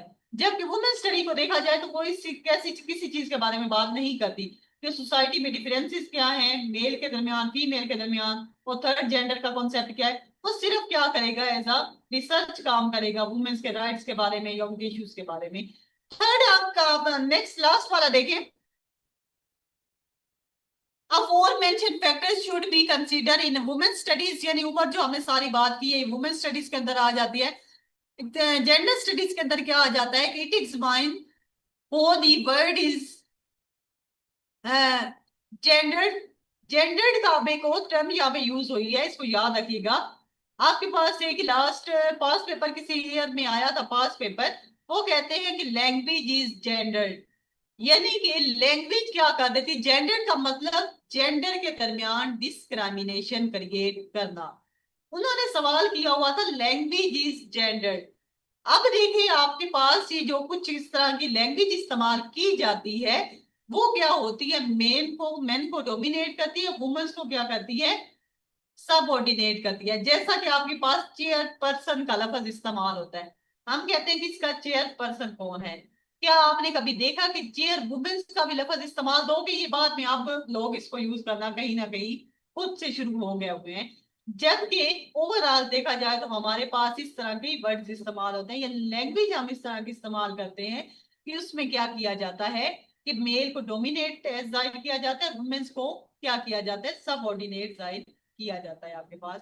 तो आपके पास क्या है, जेंडर स्टडी असल में इसी चीज पे क्या करता है, फोकस करता है कि जो आपकी लैंग्वेज जेंडर्ड है या आपका कल्चर जेंडर्ड है या आपकी नॉर्म जेंडर्ड है, यानी कि डिस्क्रिमिनेशन आपने क्रिएट किया हुआ है, उसके ऊपर क्या करता है, बात करता है आपके पास। वही चीज ये नीचे सेट पैटर्न्स ऑफ क्लोथिंग, वो मैंने पहले आपको डिफाइन कर दी कि उसके अंदर क्या है। हमने एक जो है ड्रेस कोड सेट किया हुआ है कि मेन ये वाले पहनेंगे, वुमेन्स ये वाला पहनेंगी। जी हुमा, क्या क्वेश्चन है आपका? मैम थोड़ा जेनेरिक क्वेश्चन था मेरा कि इसके अंदर हम साइकोलॉजी को कितना इन्वॉल्व कर सकते हैं। जी बच्चे, इसके अंदर साइकोलॉजी जो है उसका काफी टॉपिक आते हैं। पूरी आपकी थ्री जो है साइकोलॉजिकल थ्री ऑफ जो आपके पास आती है ना, उसके अंदर जेंडर बेस्ड वायलेंस के अंदर भी आ जाती है कि जेंडर बेस्ड वायलेंस क्यों आती है, होती है, शायद आपने पढ़ी हो ये वाली थ्री। एक तो उसके अंदर आपके पास आ जाता है कि आपके अंदर सोसाइटी जो होती है वो आपकी साइकी को क्या करती है, बिल्ड करती है। आपकी साइकी क्या होती है, विद पैसेज ऑफ टाइम, एक एग्जांपल दे देती हूँ ना ताकि आपको नेक्स्ट क्लियर हो जाए। तो आपका जो साइकोलॉजिकल बिहेवियर होता है ना कहीं वो जेंडर के अंदर इन्वॉल्व होता है। अब देखें आपके पास बच्चों को लास्ट टाइम एक एग्जांपल दे रही थी कि आप देखें ना हमारे यहाँ क्या किया जाता है, एक 4 साल का बच्चा होगा घर के अंदर, एक लड़की 20 साल की है, माँ बाप क्या करेंगे, वो बच्चे को कहेंगे कि जाओ बहन भाई जा रही है इसके साथ जाओ, यानी कि लड़की बाहर निकल रही, उससे कहा जाएगा कि तुम्हारा भाई तुम्हारे साथ जाएगा। अब आप क्या कर रहे हैं, 5 साल 10 साल का जो भी है बच्चा है आपके पास, आप उसकी साइकी बिल्ड कर रहे हैं कि you are guardian of your sister, यानी कि आपने क्या कहा, उसको एक रोल दे दिया कि तुमने परफॉर्म करना है as a guardian of your sister, या आपके पास कोई भी आ सकता है इसके अंदर। अब वो बच्चा क्या होगा, इसी मेंटेलिटी के साथ बढ़ना शुरू हो जाता है सोसाइटी के अंदर। आपने देखा होगा कि हमारे घरों के अंदर, आम कॉमन घरों में प्रैक्टिस होती है कि भाई अगर छोटा भी हो तो वो इस तरह की चीजों को घर बटे के बगैर बहन बहन बाइक जा रही है या वो क्या है घर से बाहर निकल रही है तो वो उस चीज को ऑब्जेक्टिफाई करना शुरू कर देता है, वो उस पर क्रिटिसाइज भी करना शुरू कर देता है। उसका रीजन क्या होता है? आपकी पेरेंटिंग इस तरीके से हुई होती है कि साइकोलॉजिकली आप एक बच्चे को ट्रेन कर रहे हैं कि तुमने कैसे बिहेव करना है। अब उसको जब गार्डियन बना रहे हैं आप, लड़की का, सिस्टर का, या जो भी फीमेल हो आपके पास, जब वो बच्चा बड़ा हो जाएगा तो इन चीजों को वो साइकोलॉजिकली एक्सेप्ट कर लेगा, उसकी एक साइकी बिल्ड हो जाती है। ये साइकी जब एक्सट्रीम लेवल पे जाती है तो फिर आपके पास ऑनर किलिंग के इंसिडेंट होना शुरू हो जाते हैं। वो बच्चा जो कि जिसको सिखाया जा रहा था कि तुम अपनी बहन के गार्डियन हो, यानी कि इसकी इज्जत के मुहाफिज हो, वही बच्चा जब बड़ा हो जाए, कोई उसकी सिस्टर है या कोई भी घर में एक लड़की है जो थोड़ा सा उसके खिलाफ जाती है, फॉर एग्जाम्पल अगर वो अपनी पसंद की शादी भी करना चाहती है, तो वो बच्चा जिसकी साइकी ये बनी हुई थी कि मैं इसकी इज्जत का मुहाफिज हूँ, उसको लगता है कि फिर ये क्या कर रही है, मेरी रिस्पेक्ट को या हमारी आदत को खराब कर रही है। और फिर उसके एकदम से किसी बच्चे, किसी का दिल नहीं होता, किसी कोई भी है आपके पास बंदा, वो एकदम से स्टेप नहीं लेता कि उठे और अपनी बहन को कत्ल कर दे कि मैंने अमर की लिंग कत्ल कर दिया। असल में आपकी साइकी बिल्ड होती है बचपन से ही लेकर आपके जवान होने तक, आपकी सारी जो एज होती है उसके अंदर आपकी साइकी बिल्ड की जाती है। तो जो साइकोलॉजिकल बिहेवियर होता है ये भी बहुत इंपॉर्टेंट होता है जेंडर डिस्क्रिमिनेशन को समझने के लिए।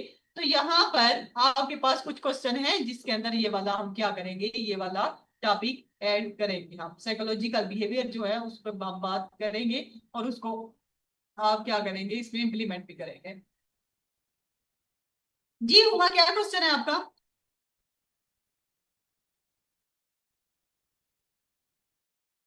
सॉरी, कोई क्वेश्चन नहीं है, वो गलती से हैंड रेज रह गया। ओके, नेक्स्ट बच्चे ईमान, आपका क्या क्वेश्चन है? Amina. Ma'am, am I audible? जी जी बोले, हमें आवाज आ रही है। जी मैम, मैंने ये पूछना था कि जैसे आपने बताया कि रेफरेंसेस हमने ऐड करने हैं, आपने जी दो जी रेफरेंसेस दिखाए हैं और दोनों ही डिफरेंट बुक के थे, तो मिस जी जी। हम डिफरेंट बुक्स रीड करेंगे या हम कहीं से एक्सट्रैक्ट करेंगे ये रेफरेंसेस? नहीं नहीं बेटा, पहली चीज तो कुछ डेटा मैं आपके साथ शेयर करती रहूंगी जहां से आपने रेफरेंस ऐड करने। सेकंड, ये जो मैंने बुक आपको रेकमेंड की है ये रेफरेंस वहां से ही मैंने ऐड किए हुए हैं। सिर्फ उसमें तरीका ये है कि उसमें बहुत डिटेल दे के उन्होंने किए हुए हैं, आपने इस तरीके से रेफरेंस उठाने हैं। बस उसका बुक का नेम लिखे, ऑथर का नेम लिखे और उसका बेसिक कॉन्सेप्ट क्या था। आपको ये भी करने की जरूरत नहीं कि एग्जैक्ट उसकी वर्ड आगे यहाँ लिखे, आप उसका कॉन्सेप्ट जो है उस क्या करें अपने वर्डिंग के अंदर ऐड कर दें जिस टॉपिक से वो रिलेट करता है। जो बुक मैंने आपको सजेस्ट की उसके अंदर मोर देन एनफ रेफरेंस मिल जाएंगे आपको, किसी एक्स्ट्रा रीडिंग की जरूरत नहीं पड़ेगी आपको। जी जी समरीन, मैम। क्या क्वेश्चन है आपका? मैम एक और क्वेश्चन था। जी जी बोलते हैं। मैम एक क्वेश्चन जो है 20 मार्क्स का है, इसकी कितनी अप्रोक्सीमेट जो लेंथ होनी चाहिए, जो हम मतलब हमें? लेंथ जो होनी चाहिए जेंडर स्टडीज के अंदर, जो स्टैंडर्ड है वो 8 पेजेस होनी चाहिए आपके पास, यानी 8 साइड्स होनी चाहिए, 4 पेजेस।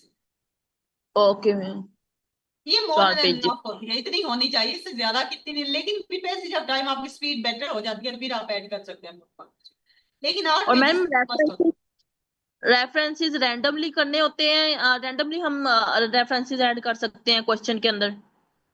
कैसे रैंडम?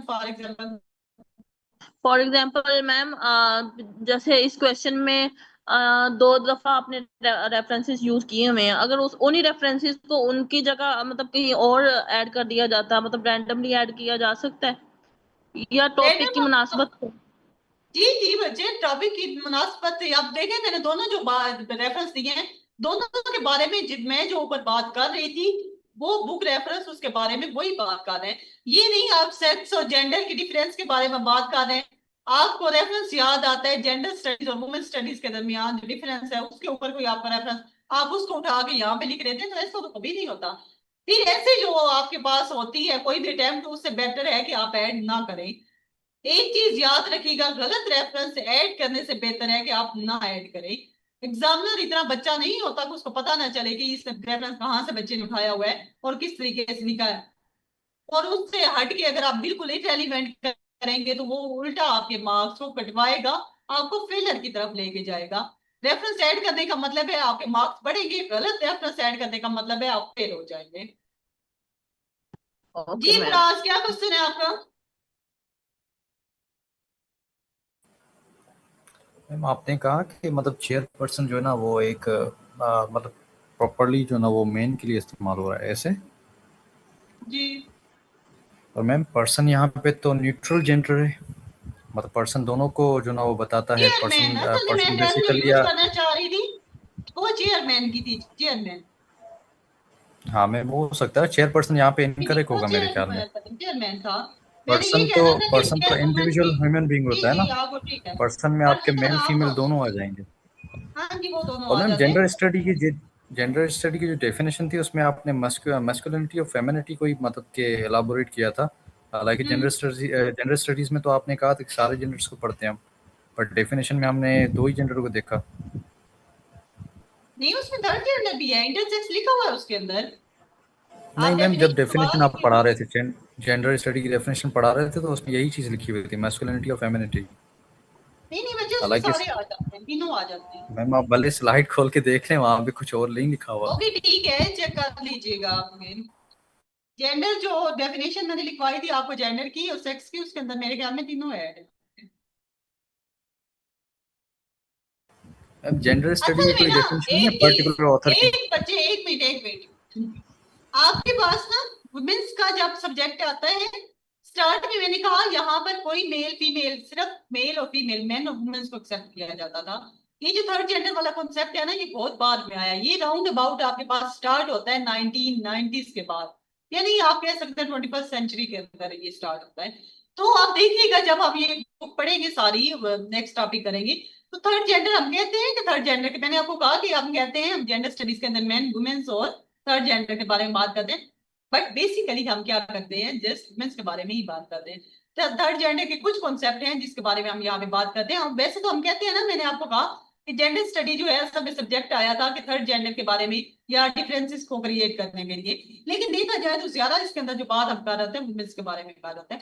बट उसके अंदर दोबारा मैं देख लूंगी, अगर उसके अंदर ऐड नहीं हुआ हुआ तो ऐड करना है आपने, डेफिनेटली करना है, तीनों सेक्स आएंगे इसके अंदर। जी मतलब कोई समरीन, ऐसा आपका क्या? पर्टिकुलर ऑथर नहीं है जिसकी डेफिनेशन हो जेंडर स्टडी किसकी? की। पर्टिकुलर कोई ऑथर नहीं है जिसकी डेफिनेशन हो, राइटर कोई। ऑथर की डेफिनेशन आप ऐड कर सकते हैं, डेफिनेटली कर सकते हैं। आप जब खुद, मैंने आपको कहा शॉर्ट नोट्स हैं इसके अंदर, आपको मैंने स्टार्ट में कहा कि आपने बुक की रीडिंग करनी है, उसके अंदर आप जितने रेफरेंस ऐड करना चाहिए कर सकते हैं। मेरे पास एक था, मैंने इस वजह से कॉमन एक ऐड कर दिया। एक चीज याद रखिएगा कि रेफरेंस आप कर रहे होते हैं, स्टार्ट में हमें लगता है कि आप हर पॉइंट के अंदर रेफरेंस ऐड कर दें, लेकिन जब हम पूरा जेंडर स्टडी करते हैं तो किसी बच्चे की इतनी कैपेसिटी नहीं होती कि इतने 200-300 रेफरेंस करे। तो उसके लिए फिर आपके पास मॉडरेट वे क्या होता है कि एक रेफरेंस इस तरह का ऐड करें जो कि आपके दोनों के पॉइंट्स को क्या करे, कंप्लीमेंट कर दे, या उसको एलेबोरेट कर दे, या आप एज अ रेफरेंस उसको क्या करें, यूज कर सके। तो हर टॉपिक के अंदर, हर लाइन के अंदर, हर पॉइंट के अंदर रेफरेंस करना आसान नहीं होता। इसी वजह से स्टार्ट में मैंने आपको कहा कि थोड़े से आपने जो है कितने कर सकते हैं इजीली, वो आपने ऐड करने हैं। बाकी बच्चे आपकी कैपेसिटी, आप 2 कर लें, 4 कर लें, फॉरेन ऑथर की डेफिनेशन कर लें। अगर आप कोई बुक फॉरेन ऑथर की जो आपकी रेकमेंड बुक है उनको रीड करना चाहते हैं तो डेफिनेटली करें, उसमें कोई इशू नहीं है। ये जस्ट स्लाइड्स मैंने आपको बताया आपके अंडरस्टैंडिंग के लिए थी, क्योंकि बोर्ड के आपकी ऊपर ये आवाज सारी चीजें बहुत करवाना शुरू डिफरेंट हो कर रही दें है। तो थोड़ा टाइम ज्यादा लग जाता है, इस वजह से शॉर्ट सी स्लाइड्स मैंने शेयर कर दी थी। जी मैम समरीन, ये, क्या आपका? जी मैम ये ब्रेकिंग स्टीरियोटाइप का बता दें ये क्या होता है? क्या बोला आपने? मैम ये जेंडर ब्रेकिंग स्टडी है, में ब्रेकिंग स्टीरियोटाइप, यानी जेंडर स्टडी कहता है, मैंने आपको कहा कि जो स्टीरियोटाइप बने हुए हैं ना कि लड़की ने ये कपड़े पहने, लड़के ने ये पहने। फॉर एग्जांपल एक और जो असल में जेंडर स्टडी में थर्ड जेंडर में फॉल करती है चीज, वो ये है कि आपके पास जो सिर्फ एक सेक्स का जो रोल प्योर अदा किया जाता है ना, हेट्रोसेक्सुअलिटी होती है, मेल फीमेल का आपके पास सिर्फ रिलेशन होगा और कोई नहीं होगा। तो ये वाले इस तरह के सारे स्टीरियोटाइप को खत्म करने के लिए, ब्रेक करने के लिए आपके पास जेंडर स्टडी आया, इसी बारे में ये बात करता है। जी रक्षा, क्या क्वेश्चन है आपका? मैम मुझे जो आपने जो बुक रिकमेंड की है उसका नाम आप दोबारा बता दें। उसका नाम जेंडर स्टडीज ही है, ऑथर जो है वो अमानुल्लाह गोंदल है। ठीक है मैम। जी नेक्स्ट। आई का क्या क्वेश्चन है आपका?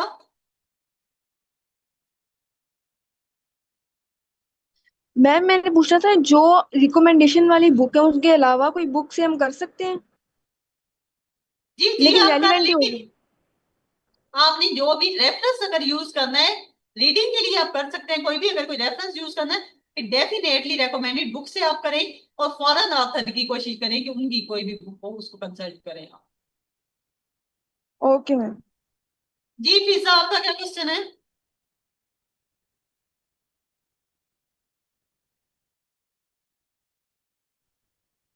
मैम मेरा क्वेश्चन ये कि आपने अभी बताया कि आपके एक क्वेश्चन की लेंथ इतनी होनी चाहिए, तो जी उसके जी अकॉर्डिंग उस क्वेश्चन में रेफरेंसेस कितने होने चाहिए, कितने ऐड करने चाहिए? क्वेश्चन आपके तकरीबन रेफरेंस जो होते हैं हर पॉइंट के अंदर ऐड करने चाहिए। ये है कि जरूरी नहीं है, मैंने आपको कहा कि हर पॉइंट के अंदर तो ऐड करना पॉसिबल नहीं होता। तो फिर आप इस तरीके से, जैसे मैंने आपको वुमेन स्टडी जेंडर स्टडी पहले वाला था, दोनों को इकट्ठा क्या कर दिया, आप ऊपर वाला रेफरेंस पढ़ेंगे उसने जेंडर दोनों के बारे में इकट्ठी बात की। यानी कि जेंडर क्या है आपके पास, सेक्स क्या है, उसने कहा जेंडर फिजिकली आप सॉरी सेक्स फिजिकली आपके पास रेफर होता है, जबकि जेंडर जो होता है सोसाइटी से एसोसिएटेड होता है। यानी कि दोनों को एक डेफिनेशन या एक रेफरेंस के अंदर मैंने डिफाइन कर दिया, इस तरह का बुक रेफरेंस उठाया। तो वो आपके पास वो आपकी कैपेसिटी पे डिपेंड करता है, ये नहीं कह सकती कि दो ऐड करें चार करें। हाँ तीन चार जो आपके पास, अगर आप 10 पॉइंट दे रहे हैं तो कम से कम 5 के अंदर आपका रेफरेंस होना चाहिए। जी रमशा आपका क्वेश्चन है फिर कोई?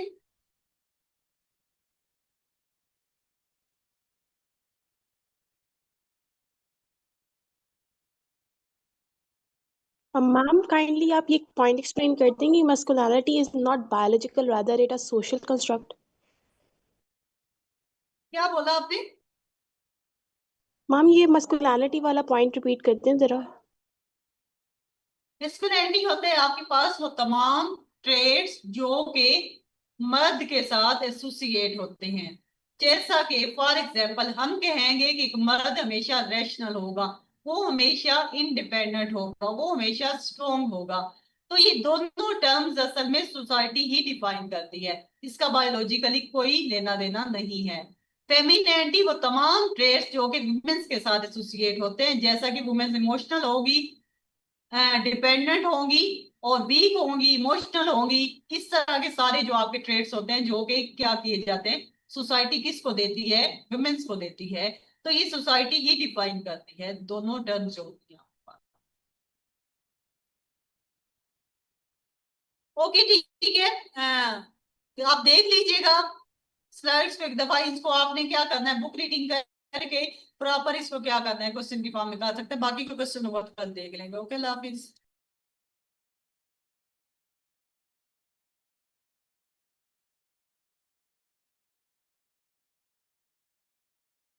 अल्लाह हाफिज मैम।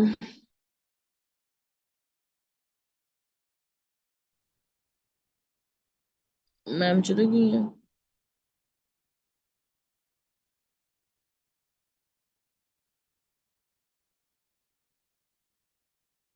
मैम ये प्लीज पीडीएफ सेंड कर दीजिएगा।